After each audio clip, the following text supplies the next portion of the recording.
عليكم السلام أحبتي، أهلا وسهلا بكم في برنامجكم ملاحظات قرآنية. هذه هي الحلقة الأخيرة في حديث من رأى منكم منكرا، وبه نختتم كتاب يعني الأمر بالمعروف والنهي عن المنكر. وفي هذا الحديث هو عنوان الحلقة نقد حديث من رأى منكم منكرا. أولا الحديث رواه مسلم، وروى مسلم هذا الحديث عن شيخه أبي بكر بن أبي شيبة بهذا النص: حدثنا أبو بكر بن أبي شيبة حدثنا وكيع عن سفيان حدثنا محمد بن المثنى حدثنا محمد بن جعفر حدثنا عن شعبة كلاهما عن قيس بن سالم بن مسلم عن طارق بن شهاب قال: أول من بدأ الخطبة يوم العيد قبل الصلاة مروان بن الحكم، فقام إليه رجل فقال: الصلاة قبل الخطبة. فقال: قد ترك ما هنالك. فقال أبو سعيد: أما هذا فقد قضي ما عليه، سمعت رسول الله صلى الله عليه وسلم يقول: ما رأى منكم منكرا فلا يره بيدي، فلما استطع فبلسانه، فلما استطع فبقلبه، وذلك أضعف الإيمان.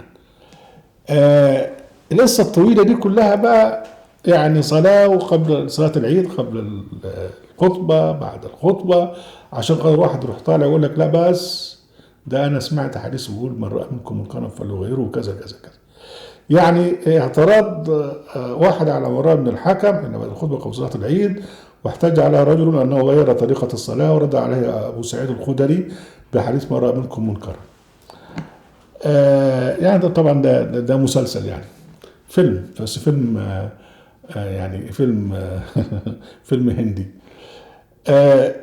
مسلم او بيسموه الامام مسلم هو ابو الحسن مسلم ابن الحجاج ابن ورد ابن كوشاز القشيري النيسابوري. يعني جده الأكبر فارسي هو ورد بن كوشاز، لكن له ولاء لقبيلة قشير. العادة في ذلك الوقت يا أخوانا أن الجماعة الأعاجم اللي هم فقهاء يعمل يعني ينتسب إلى قبيلة ويجعل نسبه ليها ويسمي نفسه اسم عربي. وده اللي عمله الأخ ابن برزدويه اللي سمى نفسه البخاري بالنسبة لبلده، لكن له اسم تاني خالص مختلف، وله ولاء لإحدى القبائل الآخر. الأخ مسلم بن ياسبور مولود سنة 206 وتوفى 261، يعني عاصر البخاري المتوفى 256. يعني كالعادة فمعظمهم حديث من فارس، لكن لهم ولاء بإحدى القبائل العربية. أسل هذا على ابن برزدويه، واللي اسمه محمد بن اسماعيل بن مغيرة بن برزدويه الجعفي، ده كلية الحديث هو حاططها من عنده. وأسلم جده على يد البرزدويه على يد الياباني الجعفي، فاستيقن ولاءه على عادة فأصبح ولاءه جعفي الولاء. المهم مسلم المهم 206 يروي هذا الحديث عن الراوي الأصلي اللي هو أبو بكر بن أبي شيبة. يعني أبو بكر بن شيبة توفى يوم الخميس 8 محرم 235. يعني معقول إنه يكون عاش وشافه، شيء جميل جدا ما فيهاش حاجة. يعني حين مات أبو بكر بن شيبة كان مسلم في 29 من عمره، يسمع ويروي عن شيخ أبي بكر، وهذا معقول ومقبول. لكن بقى استسهال الكذب يجعل مسلم يضيف اثنين من الرواه يزعم أنهما حدثاه بنفس الحديث، وهما وكيع ومحمد بن جعفر. وليس هذا معقولا ولا مقبولا، لأن الأخ وكيع مات 197، يعني مات قبل أن يولد مسلم ب9 سنوات، ومات محمد بن جعفر 193 أي قبل أن يولد مسلم ب13 سنة. يعني دول الناس ماتوا قبل ما الأخ مسلم ما يجي، فروى عليهم ازاي؟ روى عنهم ازاي؟ يا راجل يا كذاب يا مسلم. البخاري لم يروي عن ابي بكر بن شيبه هذا الحديث، يعني الحديث ده مش موجود في البخاري، مع ان ابو بكر بن ابي شيبه هو من شيوخ البخاري. ان الذي رواه هو مسلم، الذي رواه في صحيح موجود احاديث اخرى، يعني في حديث ثانيه في داخل ما يسمى بصحيح مسلم تناقض هذا الحديث، اللي هو مثلا من حديث يحث على طاعه ولي الامر مهما كانوا يفعلون طالما يقيمون الصلاه. لما نخش بقى على رواة الآخرين اللي هم حطوهم مسلم وزنقهم في رواية الأحاديث من دماغه طبعا، هتلاقي بقى يعني أشخاص في أزمنة مختلفة. الراوي الأول هو بكر بن شيبة في عصر مسلم، روى الحديث في حدود 230 هجرية، يعني بعد عصر النبي بقرنين من الزمان. ويزعم أن الرواة الموتى بين عصره إلى عصر النبي في هذه القرون قد روى كل منهم الآخر إلى الآخر ذلك حديث عبر سنوات مختلفة من عصر الرسول إلى عصر الخلفاء يعني أبو بكر وعمر وبعد الأمويين والعصر العباسي في العصر. يعني طبعا ده مش معقول إلا إذا كان بقى يعني في معاهم سيلفون او تليفون متحرك الراوي الصحابي يقول لك الو يا فلان اللي في العصر العباسي الثاني انا سمعت كذا كذا. طبعا ده كله كلام هجس. لما نبحث الحديث من حيث الجرح والتعديل، وده علم طبعا موجود بنتعامل عشان خاطر بحث حال الرواه، هل هو ثقة، هل هو ضعيف، هل هو نص نص إلى آخره. وتعمد كتب في هذا، من أشهرها كتاب ميزان الاعتدال للذهبي المتوفى 718. لما نيجي نبحث حال الرواه رواة هذا الحديث على ما قاله الذهبي في كتاب الجرح والتعديل،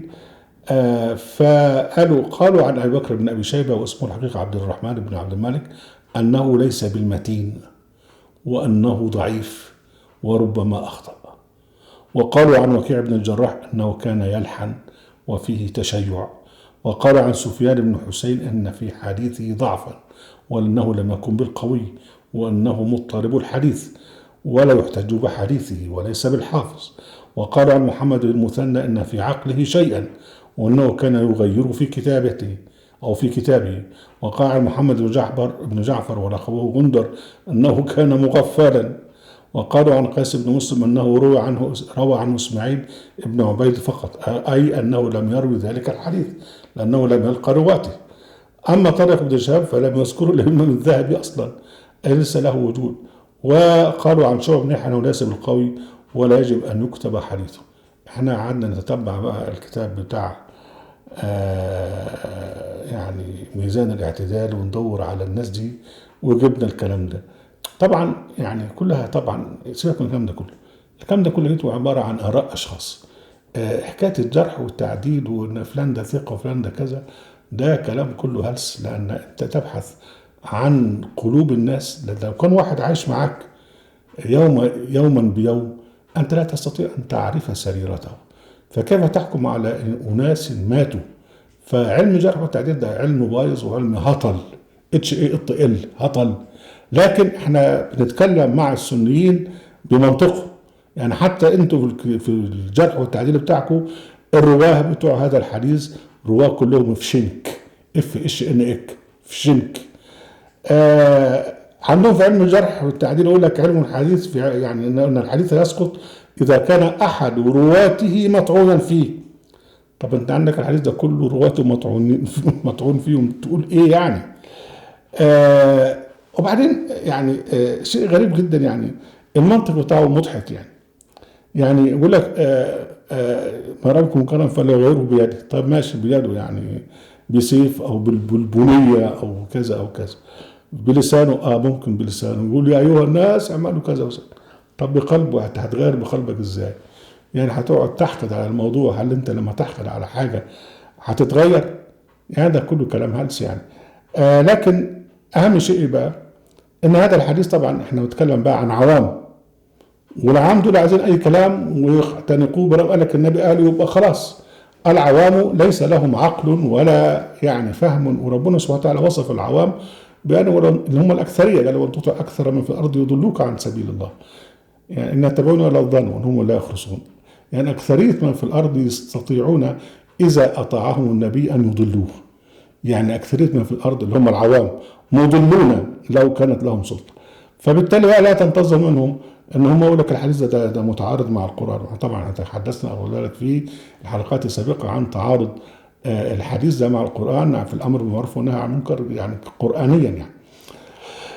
لكن طبعا لا تنتظر من العوام ان هم يعني يتعقلوا يعني ان يتعقلوا هذا الحديث، خصوصا ليس فقط للجهل ولكن للرغبه. في حاجه اسمها التفكير الرغبي، هم لهم رغبه أن يكون لهم قول ديني يمكنهم من أن تكون لهم سلطة، وبهذه السلطة بقى يشاركون الدولة فيها. وفعلا الحنابلة بهذا الحديث دمروا العصر العباسي الثاني في القرن الثالث والقرن الرابع والقرن الخامس الهجري. وحين قامت الدولة السعودية على أساس العهد أو الميثاق أو الاتفاق اللي بين ابن سعود وابن عبد الوهاب، كان من بنود الاتفاق دي الأمر بالمعروف والنهي عن المنكر بطريقة ما رأى منكم منكرا فليغيره. واعتبروا بقى أن أي واحد يخالف الوهابية هو منكر واجب أن يغير.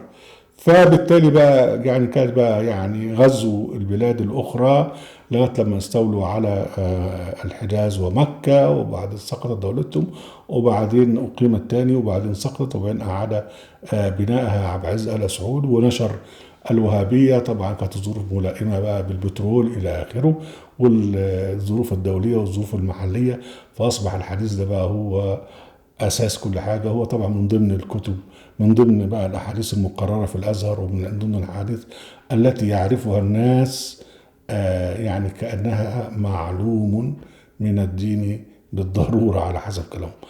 أهلا وسهلا بكم أحبتي ونرجوكم الحصاد القرآنية في قناة القرآن في موقع القرآن. لا تنسوا المشاركة بالشير واللايك، وعليكم السلام.